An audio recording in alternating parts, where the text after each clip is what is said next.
Hi, everybody, and welcome to Terf Talk Down Under. We're having a very special Christmas episode today, and I'm Ange, and with me is my controversial, special guest, Catherine Deves. Hi, Kath.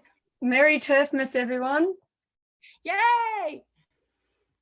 It's been a big year, and we're going to try and do a bit of a rundown of everything that's been happening here in Oz. There's still so much going on, though, and the nature of this debate is that it is deliberately confusing and so many tentacles, like a big octopus, and that is so people can't really keep track of what's going on, because if they could, there would be much more resistance to gender ideology. Yes. Mm-hmm. Absolutely. It's been a huge year. I think there's been a few steps forward, a few steps back. And obviously here in Australia, we're still a couple of years behind what's happening, say, in the UK. So it's very frustrating to see the progress that they're making, say, in England, clearly not Scotland, and seeing here in Australia, there's not a massive organised resistance in the way that there is in the UK. Mm. One of the tactics they're using that we're very much aware of here, and which, on Terf Talk we've kind of refused to fall into, is that they're trying to make sure that women don't connect on this issue by trying to divide us into factions of left and right. Mm-hmm. And that is a tactic of the opposition. It is to undermine women and stop them from uniting. And I'm very much aware of that, as I'm sure you are, Kath. I absolutely agree. I mean, this, holding the position that we do, where we accept the reality of biological sex, we do not think that men should be able to simply self-identify as women and make their way into our spaces, resources, sports, etc. And it is being painted as a conservative position. You got this sort of left versus right, and as we know, that is not the case. I mean, we're finding ourselves with some very, very strange bedfellows. And, you've got people who are fighting this from, on one extreme, from the separatist Marxist lesbian position. And then over on the other side, you might have someone who, like Mark Latham, who is on, One Nation, seen to be, extreme right. However, with what I've experienced this year, and I have spoken to people across the political spectrum, Greens, Labor, Liberal, sort of, I guess what people call far right, I would just say is conservative, and people across the political spectrum have concerns with this. So I think when it comes to other sorts of battles politically and historically, people have been able to align on this one particular issue, win the battle, and then go back to fighting about whatever else it is that we disagree with. So I think that trying to exclude what someone is saying and denounce what someone is saying or disparage them simply because you might have different views on other things, that's what they want. That's what these extremists want. Yeah. And I don't exactly have a queue of left-leaning people, or even my own tribe, the radical feminists, queuing up to come and appear on this show. And they can't use me also platforming conservative leaning guests as an excuse, because I asked them a long time ago, and then and they're not interested. So this channel originally was set up to reach everyday people. And everyday people aren't going to be convinced by extremists on either side, because those extremists are in an echo chamber. They're going to be convinced by rational, objective debate. And that debate generally occurs when people from opposing views come in and talk about it. Now, they won't allow me to go on any left-wing channels. If this was 5 or 10 years ago, the things that I'm talking about, like pedophiles within the Greens Party, like high up in the Greens Party, mind you, the things that we find out about some of these LGBT organisations and who they're linked to, the things behind the founder of -18, and all these things, that horrific scandals, those things would have been in the news, in the left-wing news. They would have been breaking news. I had journalists going, where do I find this information, blah, blah, blah. And there is absolute stony silence. And the people policing who I'm talking to, saying you can't speak to anyone who is, further who is even a moderate conservative or beyond, the people policing that are trying to reason with people who do harbour pedophiles. Like, the Greens Party is actively harbouring people linked to pedophiles, and the people who are telling me who to talk to are trying to negotiate with those people who will never listen. Well, I think J.K. Rowling said words to the effect of, this movement is giving cover to predators like none before it. And you've just alluded to that.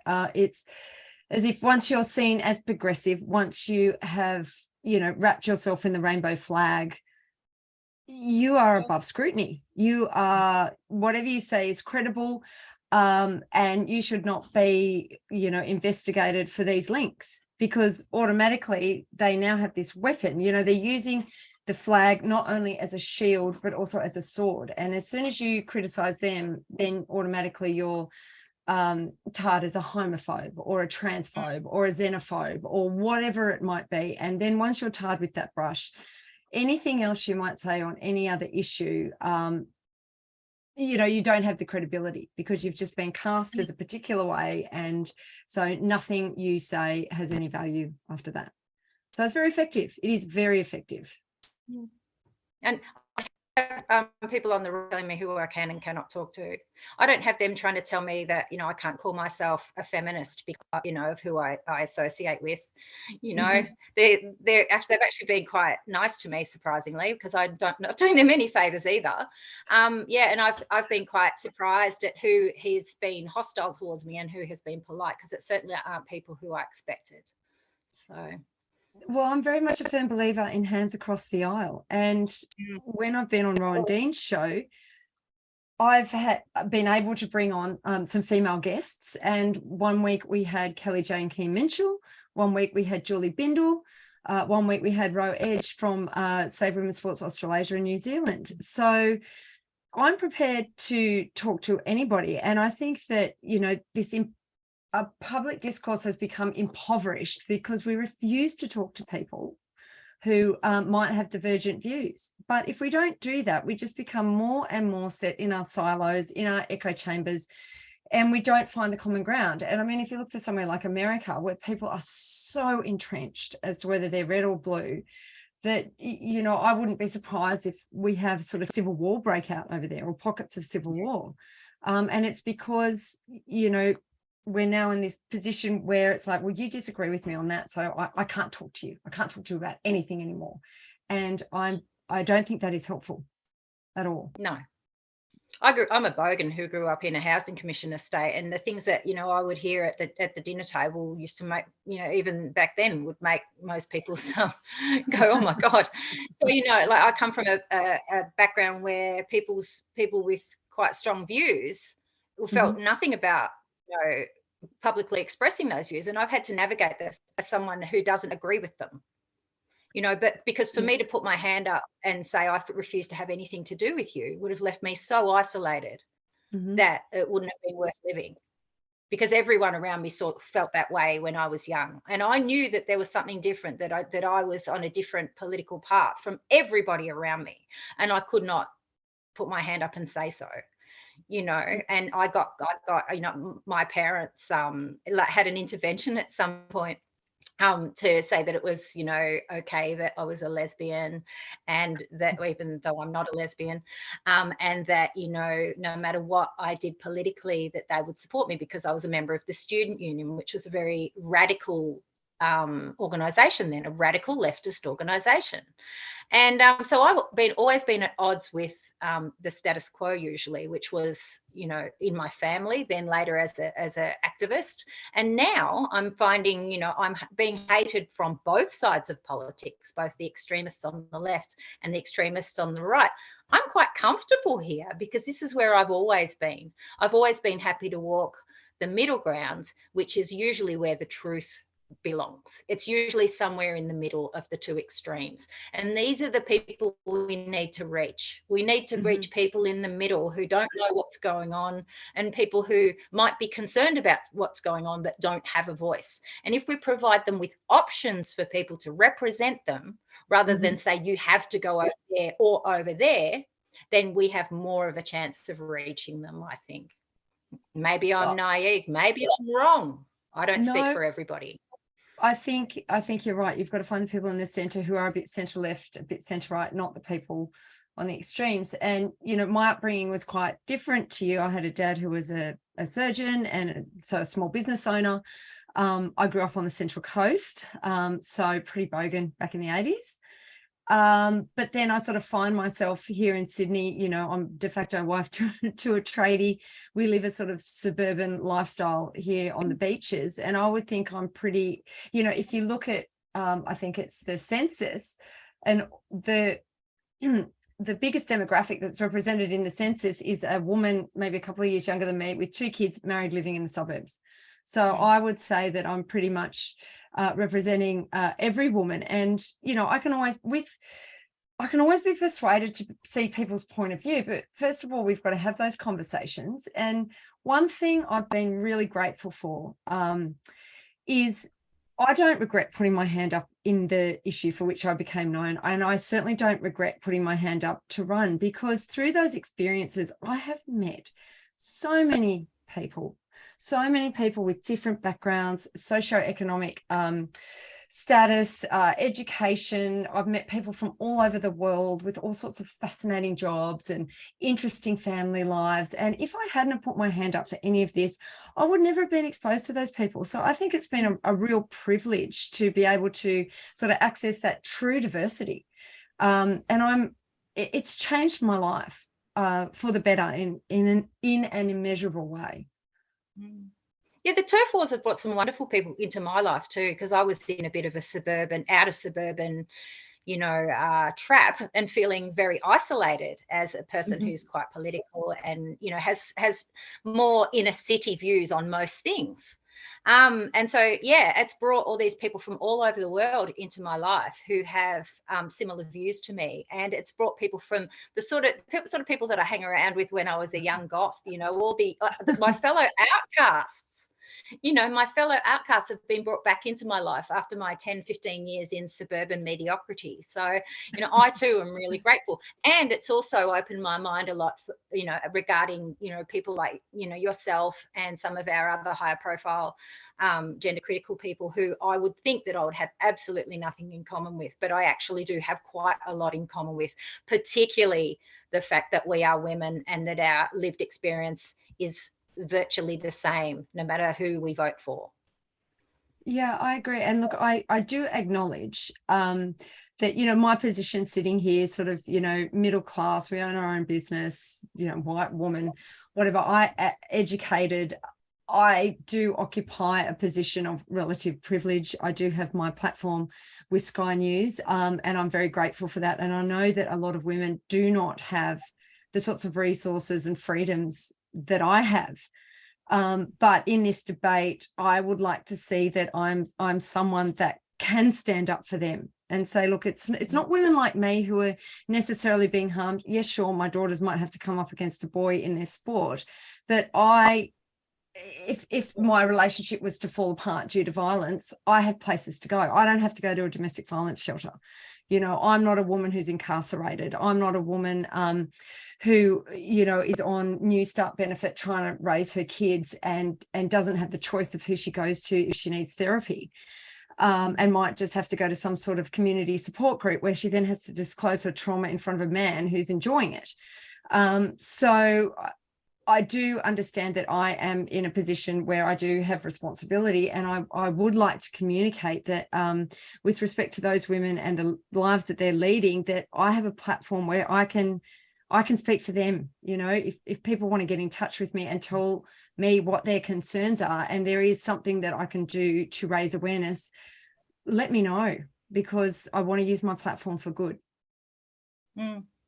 Well, like I said on Twitter the other day, because I'm part of a domestic violence service, you know, when someone comes to our doors, do we ask her who she votes for before we let her in? Do we ask her political opinion on a whole range of stuff before we say, yeah, we can help you? No, we don't. We help her because she's a woman. And we have women from all sorts of cultural and political backgrounds come to us in their time of desperate need, and we open the door to every one of them, even if we go, this person's got psychiatric issues or drug affected or whatever. If she's a woman and she's experiencing family violence, the door is open to her. And I have the same view as far as the gender critical movement. Unless someone is actively causing harm, then the door's open. The door's open to them, because we are women and we need to unite together to fight for our basic human rights. Yes, because if we can't define ourselves, if we aren't able to protect the category of woman, then everything else that we do doesn't matter, because woman doesn't mean anything. So, well, this time last year, you and I would have been sitting here, a couple of mums who very few people knew. And a lot has happened in the last 12 months. So, yeah, we're going to try and go through a few of the highs and lows. Certainly the federal and state election were huge issues, state election in Victoria, for huge issues for us. And like it or loathe it, you putting your hand up for the Liberal Party was the thing that turned the whole gender ideology conversation from a small echo chamber into all the media in the country were talking about it. Now, they weren't always rarely talk about it in a way that was helpful to people who had a huge awareness of what was going on, but at least the conversation was being had, because before that there was nothing except pro-trans propaganda. So you were instrumental in that. Yeah, so putting my hand up for the Liberal Party, I mean, that's where I've sort of always sat politically. My family always voted Liberal. That's, moving beyond this conversation, that's where I always felt more comfortable. And it was an extraordinary experience, because I'd rejoined the Liberal Party because the Women's Council does have the capacity to put out policy documents and position statements on particular issues. And they were starting to look into this subject, in particular with the children. And I thought, wow, these ladies know what they're talking about. So I had been a member in years past, so I rejoined the party because I thought, it's better to be fighting from within than on the outskirts, on the outside. And they kept asking women to put their hand up. And, I thought, okay, I probably wanted to practice law for a few more years before I did so, but I had some people who were very supportive and believed in me and said, just put in your application form and see what happens. And long story short, obviously I got selected as a captain's pick. That wasn't my choice. I thought it would have been better to have a plebiscite. I was up against two long-term party members here in Warringah, and I was sort of the view that one of those two guys was going to get picked, because that's kind of the way the party goes. So I was quite shocked to have been picked. I'd only met Scott Morrison once at a dinner where there was a lot of people. I only spoke to him on the phone a few times during the course of the campaign, but nevertheless I got chosen, and then very much had to get into campaign mode and try and do our best. And obviously everyone saw what happened in the media, and it was really difficult because I was having this issue attributed to me and being accused of being a one-trick pony, and this was the only platform I was running on. But I was in the extraordinary position of being just an ordinary local first-time candidate. I had to act like the local candidate, where you can do local media. But if you want to do national media, it has to run through headquarters, because they do have the narrative that they want to control. They have certain policy issues they want to release, and they didn't want me to dominate the conversation. And I kind of already was, but I wasn't able to get out there and really fight it in the way that I wanted. And with the benefit of hindsight, having had sort of a year to ponder what actually went wrong, I think had I had the opportunity to just sit there and say, okay, fine, I'll accept these invitations from ABC, Channel 10, whoever, ask me all the questions you want.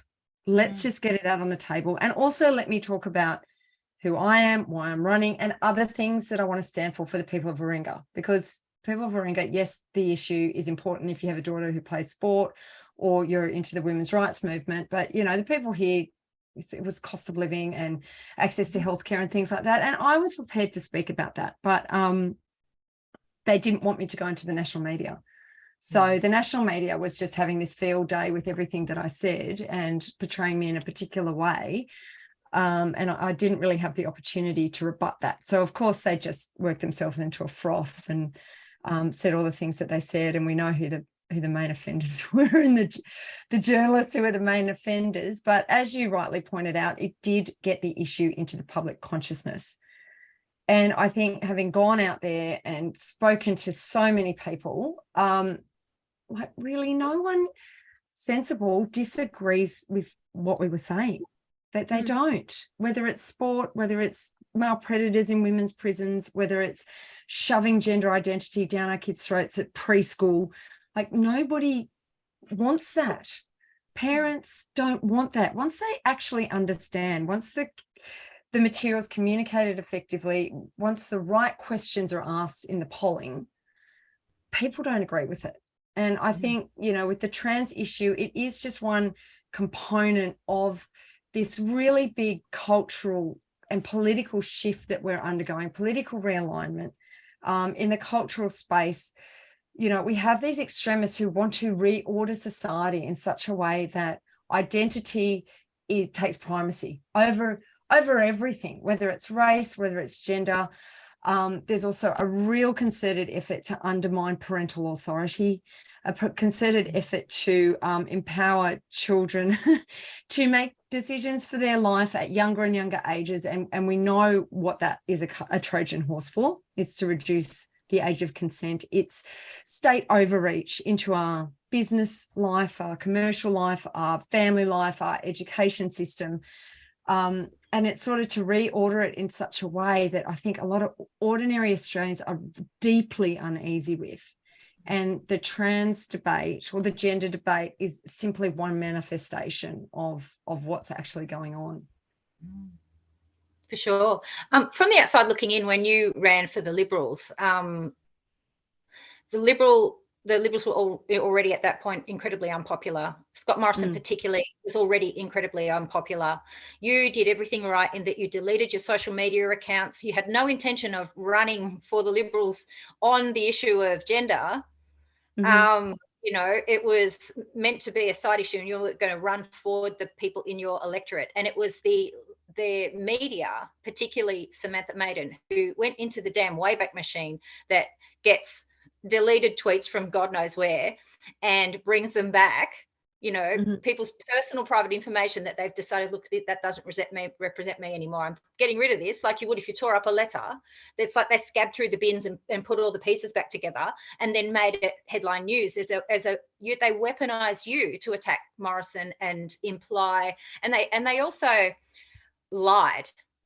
They lied about what you actually stood for and what you were trying to say. And then on the other hand, your party was so panicked about the sudden mess that they found themselves in that they silenced you when they could have just said, oh, well, it's out there now, go for it. So, yeah, it was kind of sad. It was very difficult. And I mean, the lengths that these people would go to, things like my accountant at the time was located in the building that the Australian Commonwealth, I think they either own or rent the office there for the member for Warringah.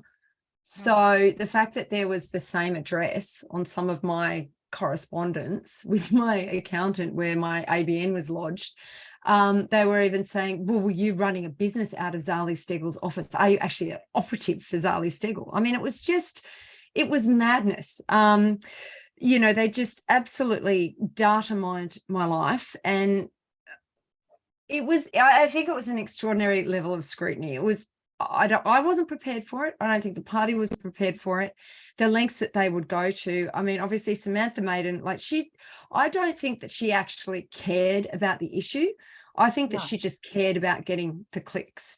So she wasn't interested in the story that was behind the clicks because that would have justified what I was saying.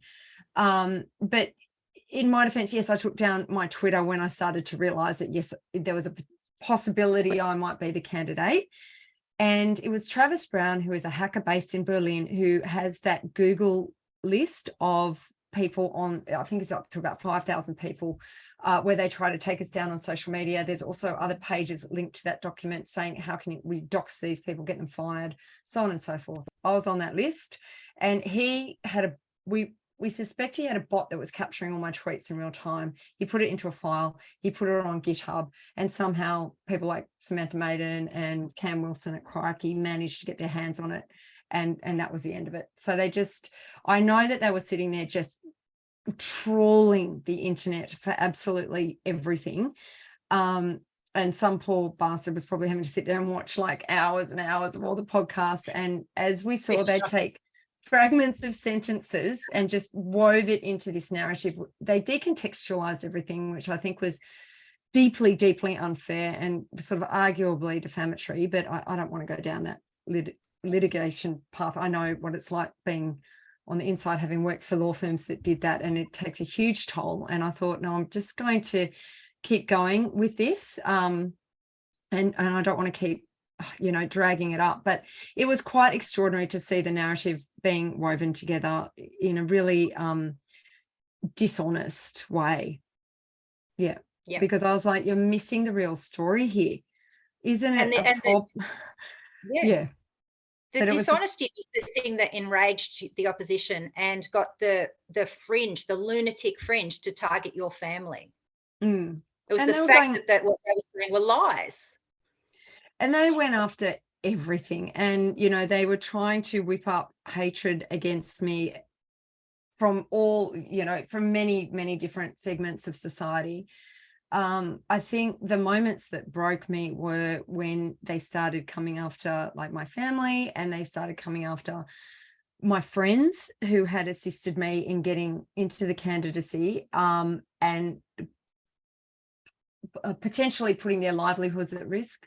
Some of these people being the main breadwinner for, single mothers with children and things like that. And that's what really broke me. And I did have a day where I ended up in hospital. I did have a couple of actual physical breakdowns where I lost control of my body. I was so distressed. And so that was really difficult. But look, to their credit, the Liberal Party, when I went to them, I said, you have to do something, like this is out of control. And that's when they offered me 24/7 security, and I took it.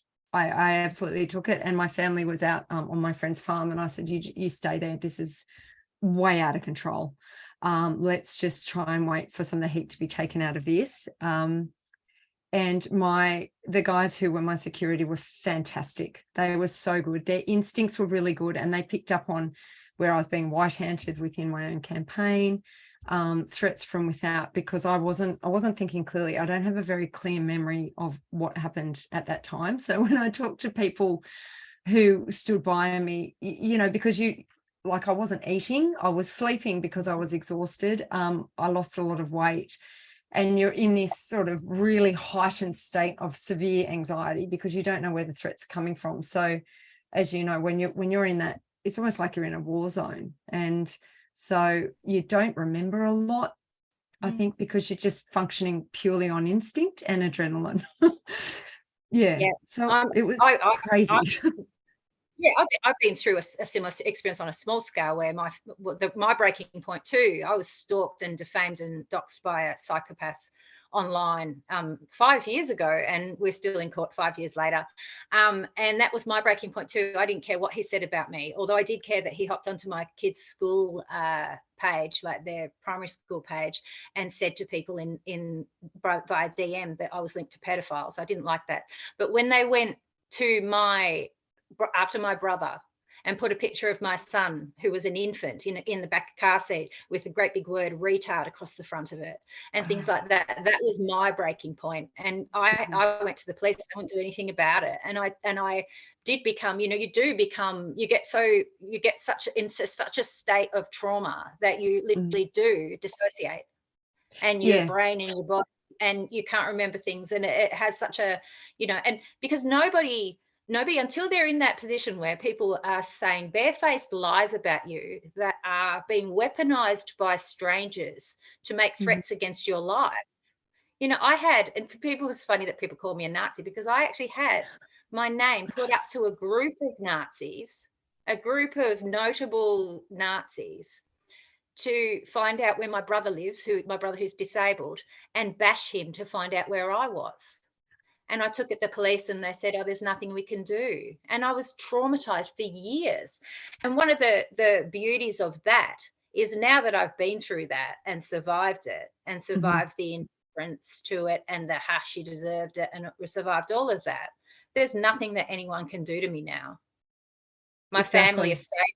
They're older. Short of coming to kill me personally, there's nothing they can do. And it's kind of liberating once you live through it. But while you're going through it at the time, you know, people they say, oh, you know, Terfs, they get a bit of shit. Do a quick Google of the level of violence that women are subjected to who you know, have strong gender critical views. A woman that I know personally had her shoulder broken because she was king hit in the street with her back turned. You know, I was there a night after an event in Melbourne where some masked lunatics came running at our table. We had no idea if they had weapons or what. And they, you know, we reacted and then got accused of being involved in a pub brawl when we reacted to a threat. You know, like we've been in all these situations where we've had not just, you know, threats of violence, which are awful enough, but actual violence that make the threats seem real. That's right. Like I had a few incidences during the election and then after the election on highly aggressive people that, you know, there was pushing and shoving and things like that where people could have really been injured. So there absolutely is that threat. And when you do get those threats of violence, I mean, now, you know, I sort of get hate on Twitter, but oftentimes I'll go look at their profile and it's always a type and there's always certain things in their bio. So what I've been doing is I screenshot what they say, I screenshot their face, I screenshot what their bio says, and I would maybe like to put it into a coffee table book. Beardy, lefty woke bros and the things that they say on Twitter. And it's literally, they're all the same. It's like they all have the same stylist and they all go to the same barber. It's a type. Yeah. It is. But it only takes one of them to, you know, do something drastic. So, you know, I just hope that everyone is safe. You know, particularly as you know, Kelly J. Keen's coming out and trans rights activists are already mobilising for a massive counter protest, particularly here in Melbourne, which will be the last stop on the Australian tour. And we, with the Melbourne University being so central to the city, we have quite a lot of trans rights activists who are in close. And, you know, I've been threatened by them before. So it should be quite interesting. But I think they'll be surprised at how many women and other concerned people will be out on the streets when Kelly J comes out, because she has broad appeal. It won't be just, you know, lefties ranting on Twitter like me. It will be a grassroots movement of women from all walks of life who will turn up to these events. And if these extremists want to attack us, then they're going to look like those clowns did in New York, where Kelly J wasn't even there. And they showed their true colours. They showed how dangerous, unhinged, unstable, and how much they hate women. So they'll be doing us a favour. I agree. I mean, that is one thing. I have to thank my detractors because they're the ones who propelled, you know, me into the national media. And by virtue of that, this argument, getting it into all the national papers, everyone was talking about it. The imprints, I think at one point I was the most reported on candidate, second only to the Prime Minister. And they said, today you've had like 3.4 million imprints online. I'm like, wow, that's really insane. So if they come and protest, I say, you know, come and protest. Come in your black bloc. Hopefully everyone stays safe and no one gets injured. But, you know, do your worst, carry on, show people what you really like. We'll be filming it all and that'll be the story. And we'll have a whole lot of very reasonable people from across the political spectrum standing there calmly defending women and children. And then you have these, you know, wannabe Antifa, black bloc, aggressive men and women. We know there are handmaids who participate in that. And the optics for them are terrible. So bring it on. Show the world what you are. Yeah. Agreed. Goodness me. So yeah, the elections were certainly a highlight and a low light. But yeah, you know, people are talking about this out here in the burbs. You know, a lot of people have a lot of respect for you. You know, I did get so much support, Ange, you know, a lot for everything that was being done to me in the media and how it just turned into such a sort of demented furor. there are a lot of people who saw through it, or a lot of people sort of went, oh, what she's saying is actually not that bad. And those people did reach out across Australia, across the world. And my team, like I was off social media, I've sort of gone and had a little look at what was said during the time, and I actually can't do it. It's too distressing for me to see what was being said. But, you know, my team would say, but look at these 10 beautiful messages that you've gotten from so-and-so and whatever. And these are the people that you're fighting for, so just keep going. And like you, I think, Ange, I don't like bullies. I'm not going to be silenced. I'm not going to back down. I'm going to stand up for what I believe in on a whole range of issues. And all you do is galvanize me to fight harder. And I think that what I went through in the election campaign, same with your experience that's gone on for years, it's like, well, no one can do anything worse. You know, I've been blooded, as they say, and I'm still standing. So I'll keep going. Because people know I'm fairly opinionated. People often, like, if I had 5 cents for every time someone says to me, you should get into politics, I'd be rich, right? And I just, especially after your experience, I'm like, hell no. Well, I think we do need more women in politics of divergent political views. I think that's very clear to all of us, and particularly women who, you know, accept the reality of biological sex. Obviously, you need to have a broader platform than that, but we do need women to put up their hands. But, you know, part of the reason, you know, when I got, you know, metaphorically burnt at the stake is to send a message to other women that do have controversial views. This is what will happen to you. We don't want opinionated women here, which I think should be more of a clarion call to other women who maybe are in a position where they can stand up. So I would strongly encourage, if anyone is intending to run for any sort of political office and they share similar views and you'd like to have a chat to me, even if you represent a different political party, I would absolutely welcome the opportunity to talk to people about what it's really like. Yeah. And encourage them to do it. Just do it. That's the only way we're going to change things. Yeah, I was thinking this morning, you know, for over 20 years, my voting was Labor, Greens, and then later, like someone like Animal Justice Party. So that was my top 3. Mm-hmm. And I look at that now and I think, my God, you know, Labor has decimated women's sex-based rights. The Greens have not only completely devalued women, but they've got active pedophiles being emulated within their party. Animal Justice Party ran on animal welfare for both pets and you know, farm animals and zoos and whatever. They ran on that, and then once they got in, their leader flip-flopped and made it about trans rights because he's got trans kids. And I was absolutely disgusted because I'd put them second because I'd been so disappointed in, did I vote for them? No, but I'd been so disappointed in the other 2 parties that I'd put them up a bit higher. And then he went and did that. And, you know, Andy Medic, the leader of the Animal Justice Party, got voted out at the last state election. I saw that. That was great. And also Fiona Patton, who, you know, Reason Party, Sex Party, who basically, you know, when they say decriminalise prostitution, it's not decriminalisation, it's complete dysregulation, completely deregulated. So it means that women and girls in prostitution now have absolutely no protection. And as I have pointed out several times, you know, this is the only workplace, if you can define a woman's body as a workplace, that is having less and less protections, less and less regulation, less and less safety measures in place. There's no other workplace in Australia that is having less safety protections. So I was glad to see her get booted.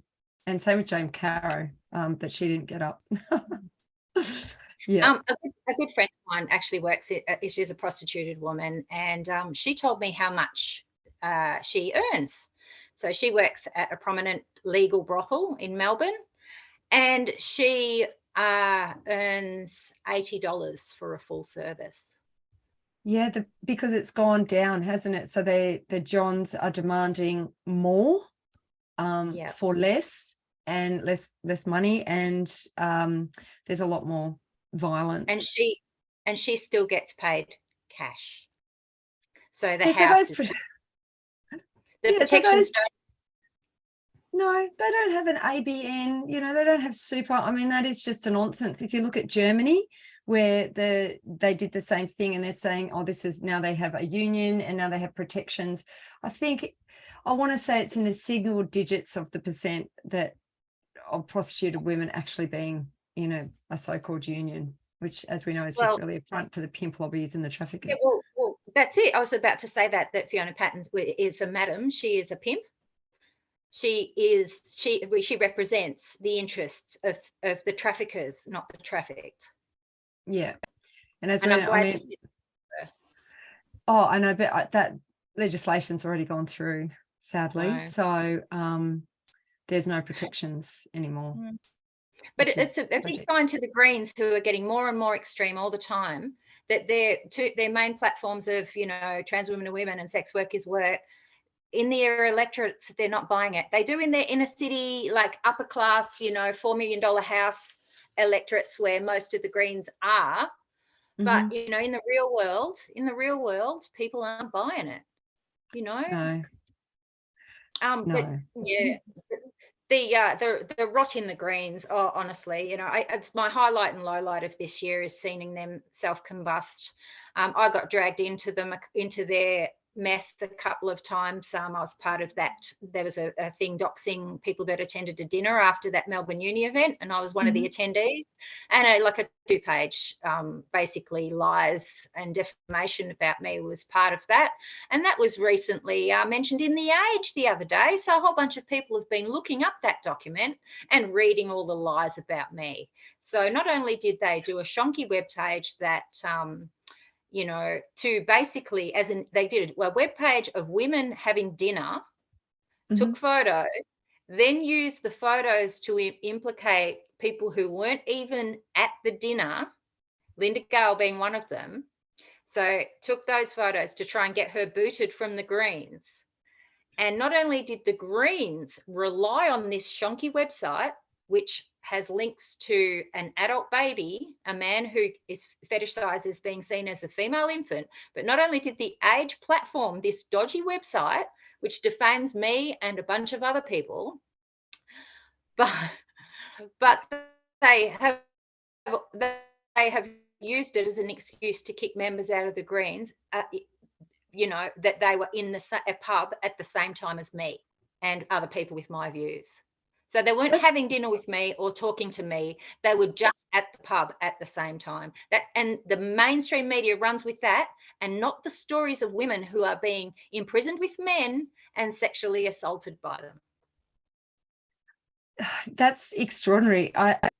Last time I looked, I thought that freedom of association and freedom of belief were basic human rights. And the fact that, you're at the same pub, there was that panel that was after the panel being hosted for the big ideas, where there were people with divergent views brought on there to try and have a debate, which is what we should be encouraging. And the fact that they're trying to target Linda Gale for simply being in a room with people who hold these particular opinions, I think is completely anti-democratic, and you're trying to undermine her human rights. I mean, it's just extraordinary the lengths they will go to, but it just goes to show how impoverished their argument is. They have to make up things to attack you with, because they know that if their argument, as we've seen in the court cases that were run in the UK, when they actually have to sit there and defend their position, the whole thing falls over because it's intellectually impoverished. It's not based in reality. It's just feelings, and it doesn't stand up to scrutiny.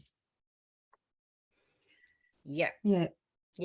I'm proud to be participating in the downfall of the Victorian Greens. I'm really pleased. I think that they're completely so far away from advocating for the environment that they've been caught up in identity politics, and they're basically imploding themselves. It was only because people are not really informed what the Greens represent that they have even garnished the votes that they have. Because after the floods in Queensland, was it last year or the year before, there were more votes for the Greens then, because people actually care about the environment.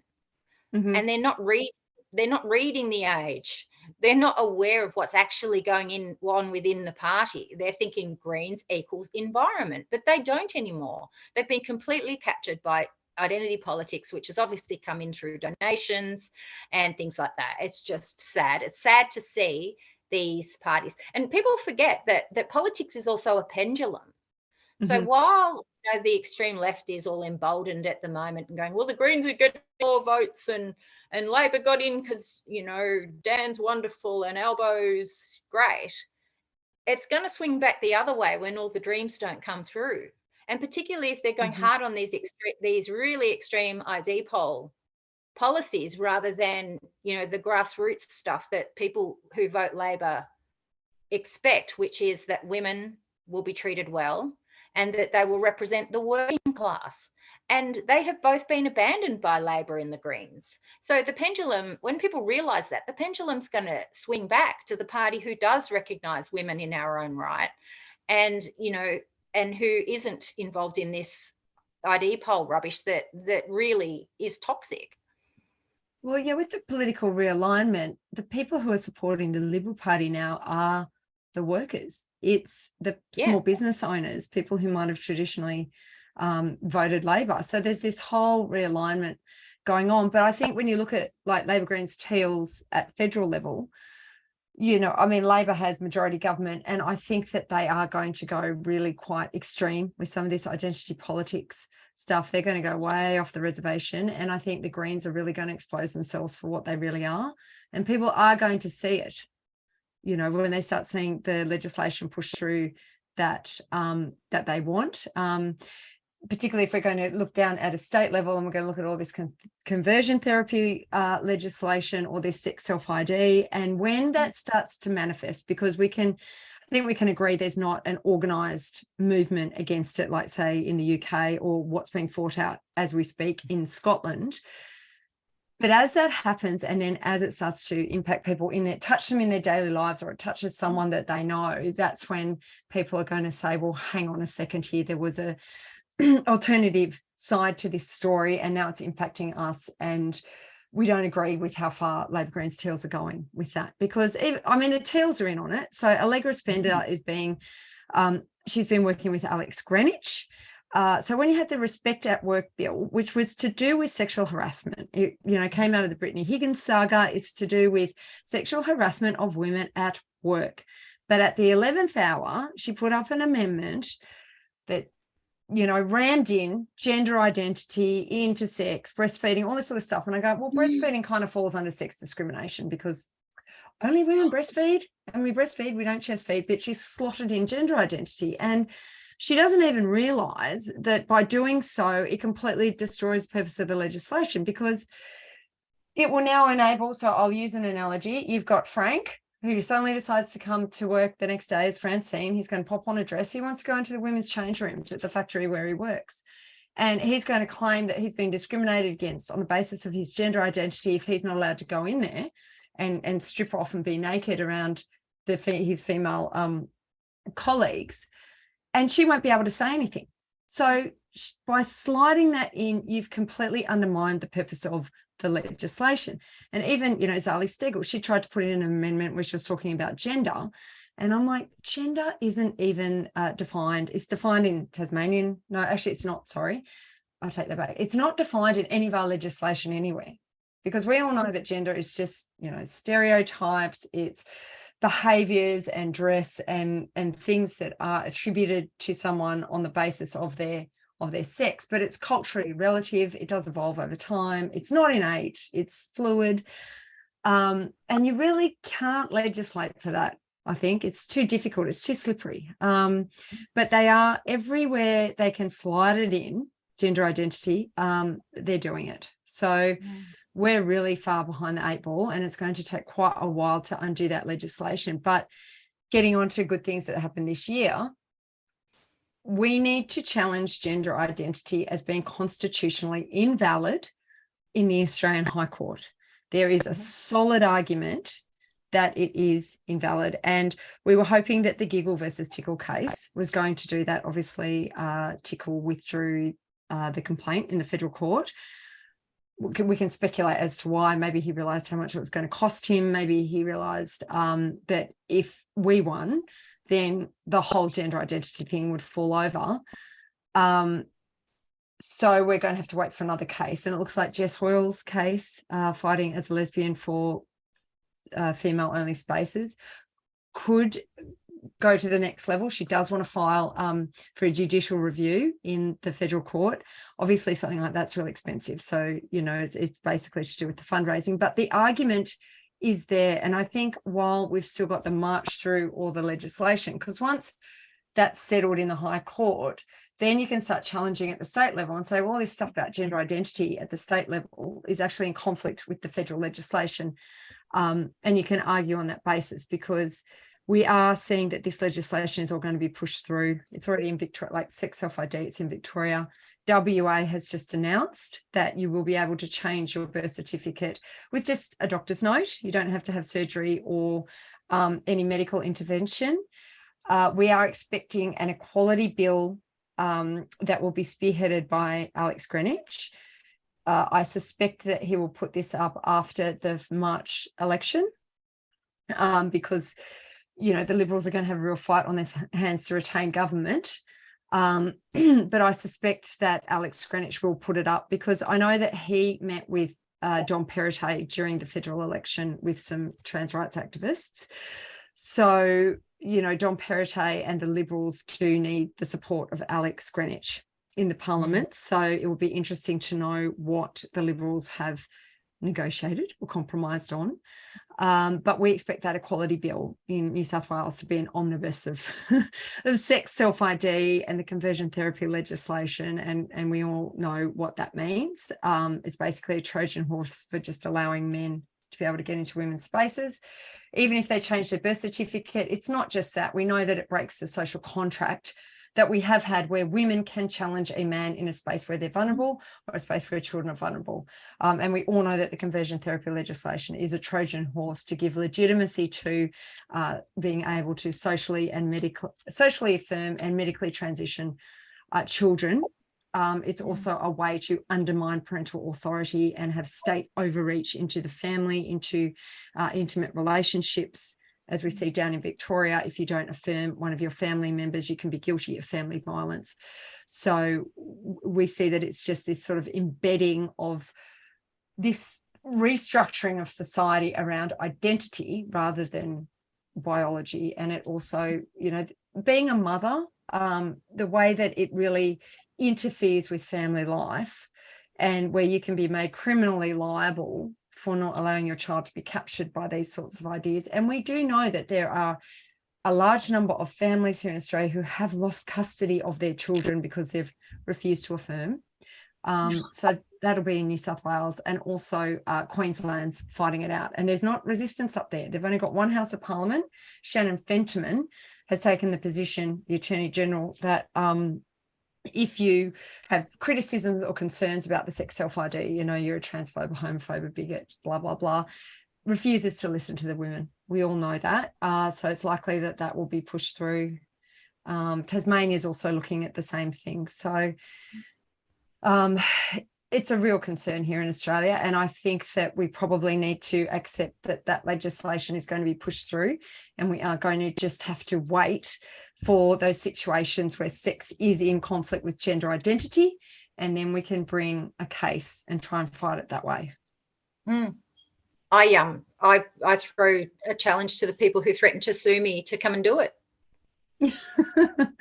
Well, we've got barristers and solicitors who are very across this issue, who are ready, willing and able to defend a complainant when he or she comes forward.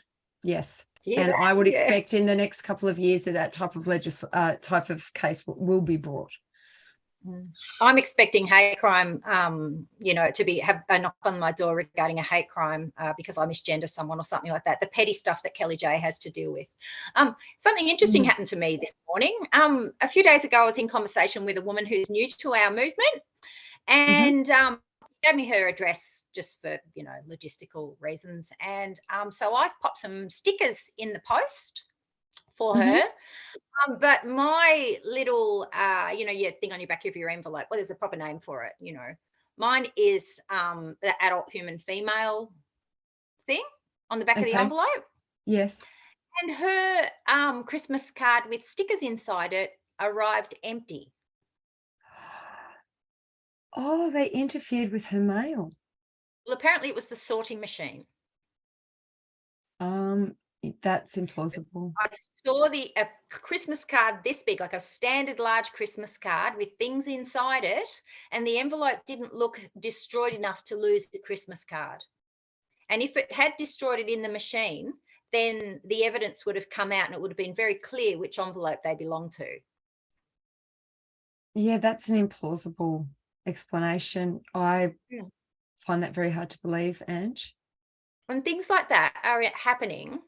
And I get called a conspiracy theorist, but things like that are happening with increasing prevalence. Yes. Yeah, that just the silencing and the shadow banning. I mean, that's another big thing that's happened this year, obviously, with Elon Musk taking over Twitter and then finding out who has been deboosted and shadow banned. And I would love to see, obviously we can see a snapshot of what the Twitter people have on their dashboard for all the accounts and how they manage those accounts. And obviously we've seen it for some of the big names like Jay Bhattacharya, who fought against the COVID pandemic, and a few of those others. But I really hope that they eventually give us visibility on maybe Kelly J. Keane, so we can actually see as to how they dominated the discourse. Yeah. Yes, she's back this morning. I saw that. Yeah.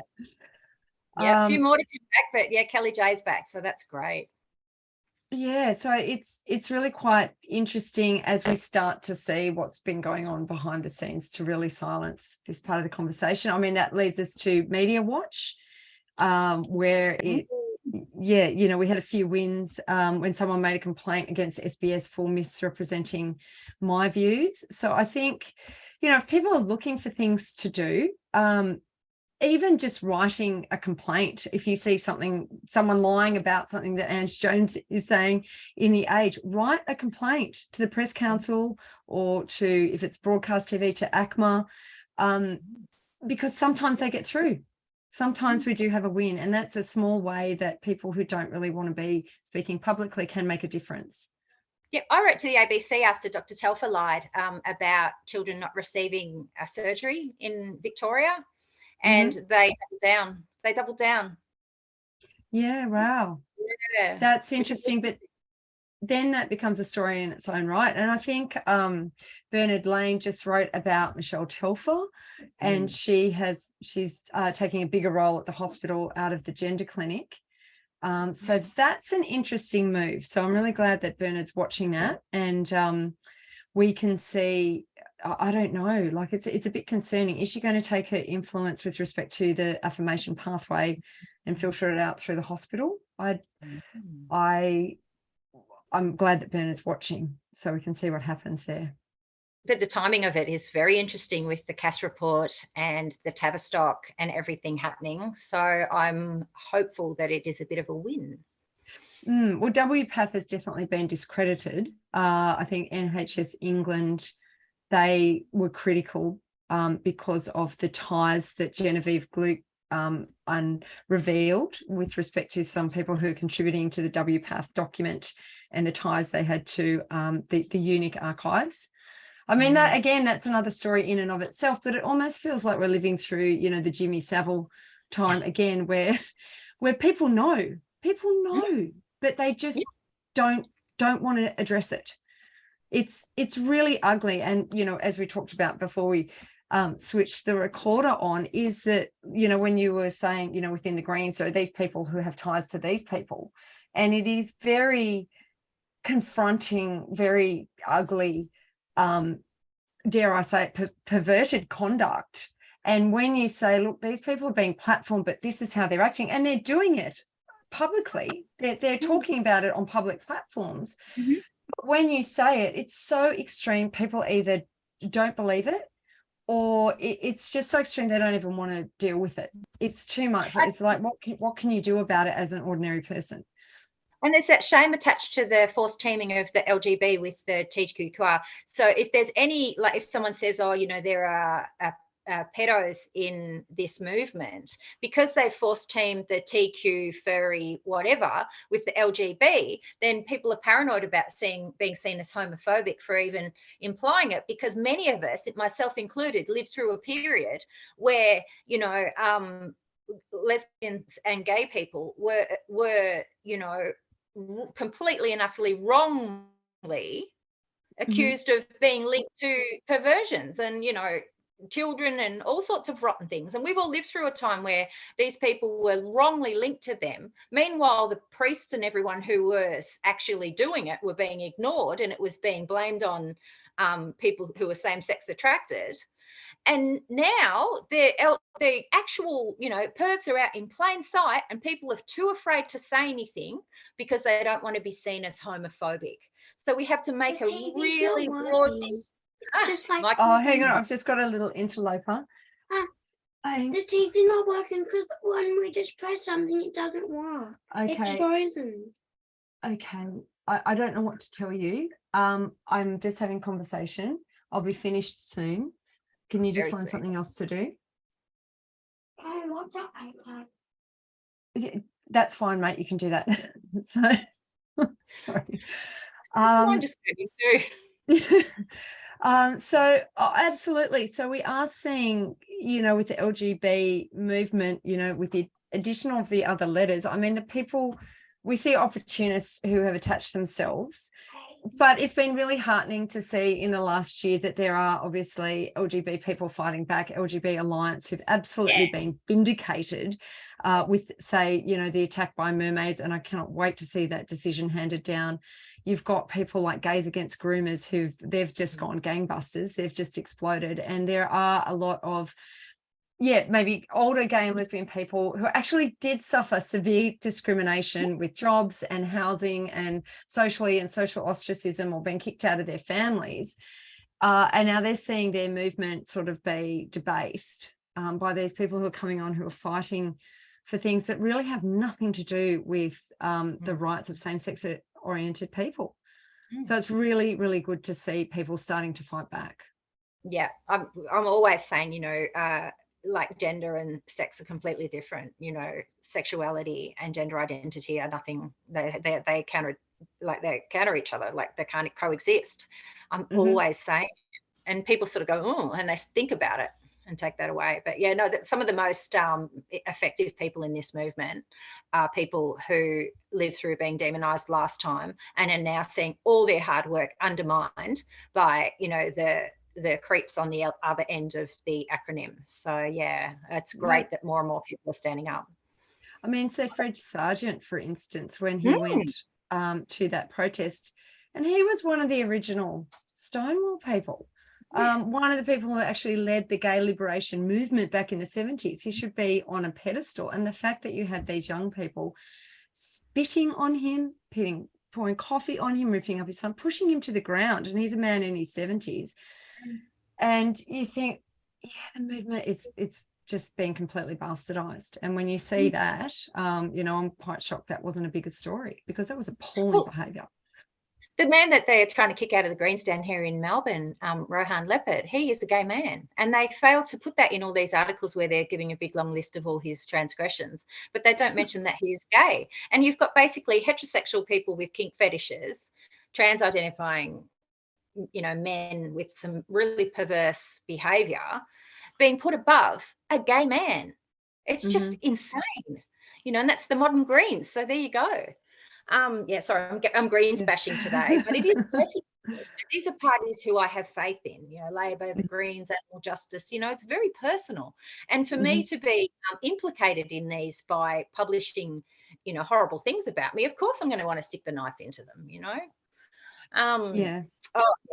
Other gems from this year, the time Stas was on, yelled out at what show was she on? Insight? Was it Insight that she was on? And she yelled out Q&A. It was Q&A. Q&A. And then Sal was on Insight, and the few times where women with our sort of views were platformed, even just for a few seconds, they were highlights for sure.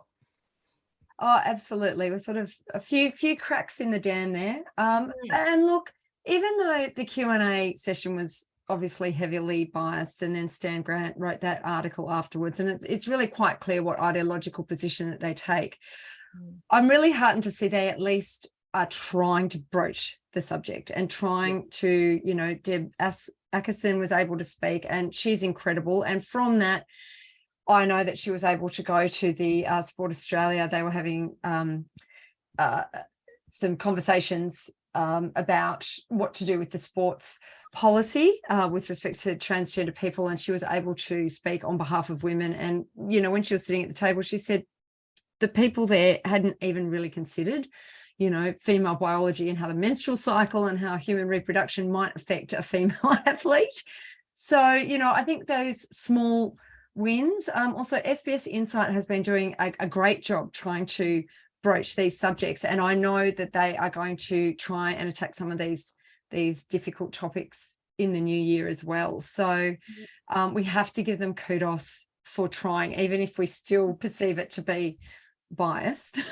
At least they are trying. Yeah, so it's good. I think we are slowly making headway, but I think in Australia it's very difficult. And seeing the legislation that's just being pushed through, that's just being championed by, you know, the usual suspects in the media, it's quite difficult. But I think in the media there is going to be a bit of a reckoning with the left domination of commercial media and ABC, particularly, you know, with respect to how the Brittany Higgins case has played out, and the fact that the Fourth Estate sort of passed judgment on the alleged perpetrator and effectively denied, you know, justice to Brittany. Because in the microwave. No, darling, that will explode if you put it in the microwave. Why don't you just have just have an ice block? Have one of the split ice blocks, honey. Ice block to make my tongue. Oh, darling. Okay, well, can you ask Stacey? But you can't put that in the microwave, darling. That will explode. It will explode. But then go and put it in the sun on the veranda. I know I have a long time. Okay, we'll just. Okay. I got allowed like 5 minutes. What about a popper? There's a popper over near the soda stream. Go and get a popper. You can have one of those. The juice box. It's next to the oven. Okay, go and what else can you have? Ask Stacey to help you, darling. I've just got to finish this conversation. Please. I will come out and help you in a few minutes. Won't be long. Yeah. Sorry. So what was I saying just then? I lost my train of thought. About the media. Oh, right. Yeah. So, that's right.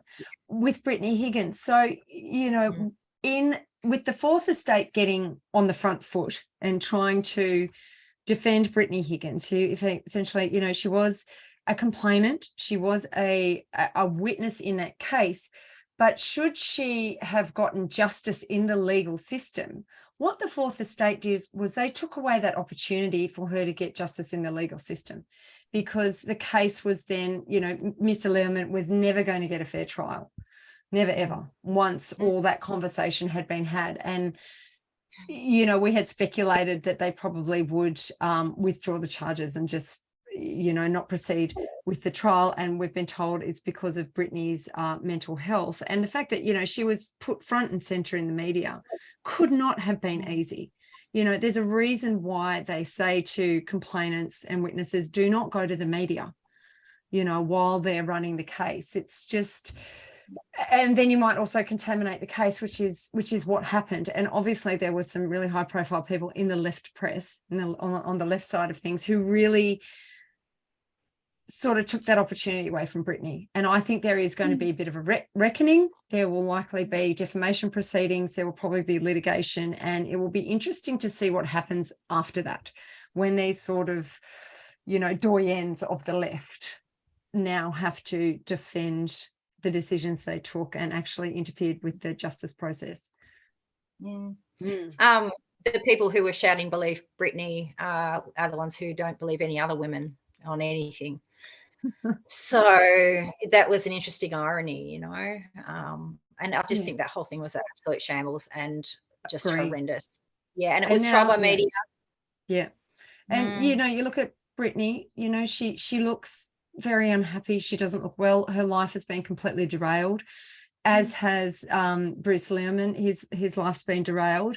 And I think, you know, it's quite obvious to us all that she was used in an effort to bring down, you know, the Liberal government and ScoMo, which I think probably would have happened even without Brittany. So, yeah, this sort of trial by media, it doesn't serve anybody. No. Yeah, I think it was a disgraceful blight on the justice system, to be honest, and the way that, say, the DPP and the ACT conducted themselves as well. You know, there's a reason why they keep the fourth estate and justice quite separate. Yeah. There's so much, you know, journalism's become so tabloid here in Australia. You know, the real, like, there's still four corners, but even they're a bit hit and miss. You know, where are the real journalists? You know, and they say, oh, but they could lose their job. Isn't your integrity more important? You know, I know it is for me. Like, you know, if I could be doing, you know, there's things that I've had in my life where I could be earning lots of money, but if I didn't really believe in it, I don't think I could. Yeah, you know? I mean, back in the day, it used to be the journalist would speak to the facts and then let the reader make up their own mind. That was the point. But, you know, we do see that many cases, and not just in this space, but when you have someone who tries to stand up and speak to the facts, you know, their whole career might be derailed, you know, and I understand that. Sometimes it's better to quietly try and fight from within. I know Julie Cross and Clarissa Bai have been doing great work with the Daily Telegraph, and that's just been bit by bit, you know, slowly. And then I suppose as the powers that be see that it gets a lot of traction and a lot of clicks, maybe a lot of chatter, and they start to see, because at the end of the day, these news outlets, you know, I mean, there are some that are really ideologically aligned, but at the end of the day, they are a business. They do need to make a profit.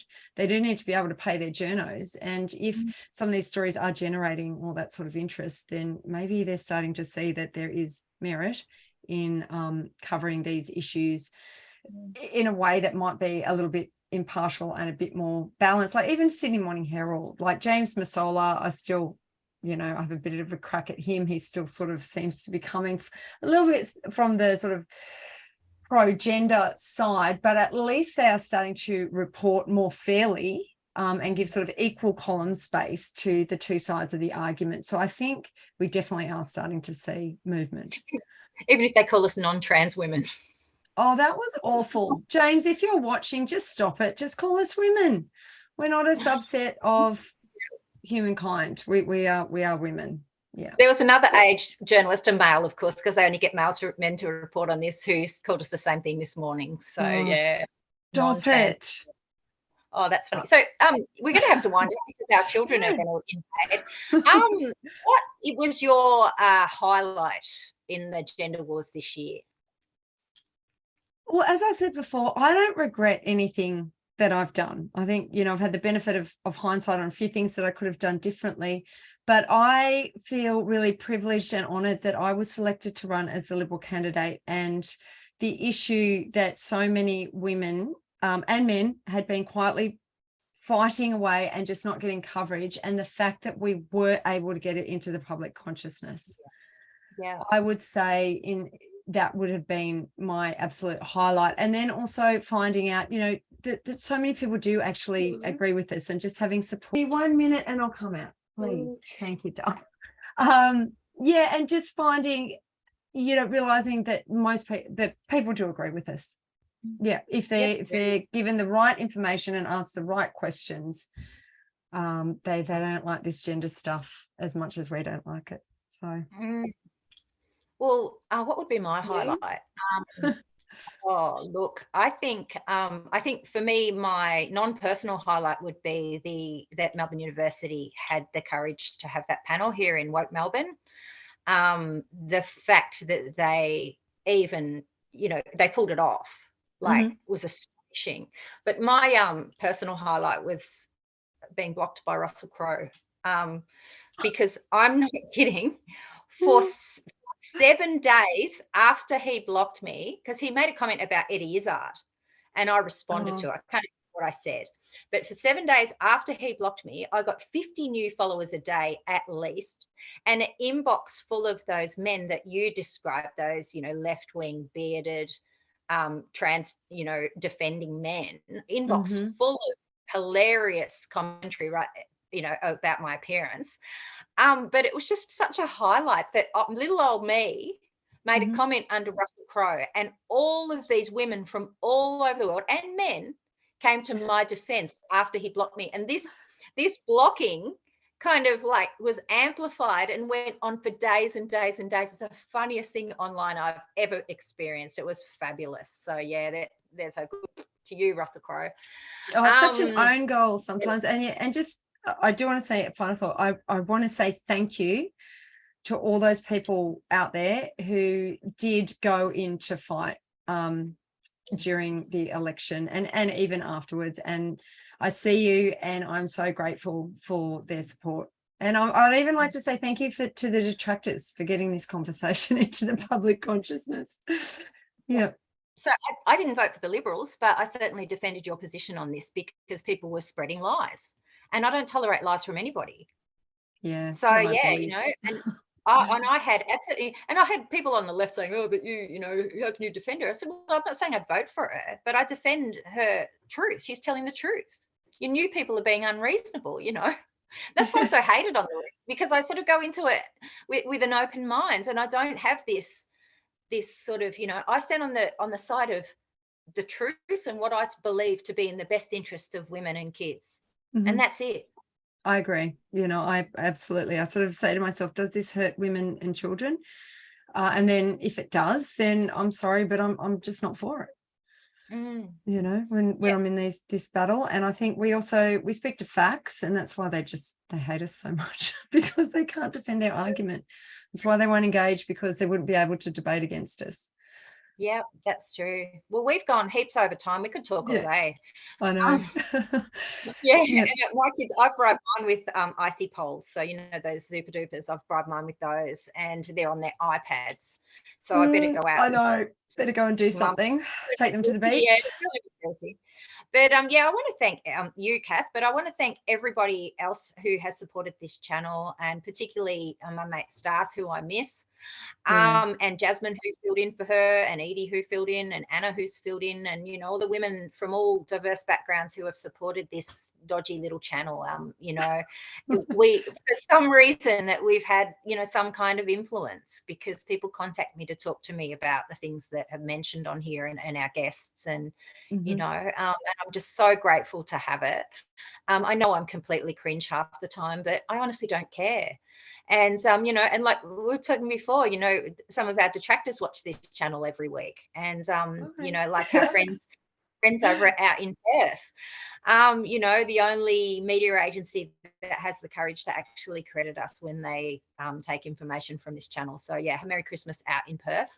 And to our detractors who just don't forget to like and subscribe. Yeah, and I hope everybody, all the turban out there, I hope you all have a wonderful and safe festive season, and hopefully we'll see you all back here next year. Final words to you, Kath? Yeah, next year's going to be big with Kelly J coming out. We've got all this legislation. So, you know, if you have an opinion, get it out there. Like and subscribe the channel. Come follow me on Twitter and Facebook. And yeah, Merry Terf-mas to everyone. Cool. Thanks, everybody. Bye. Thanks, Ange. Mom?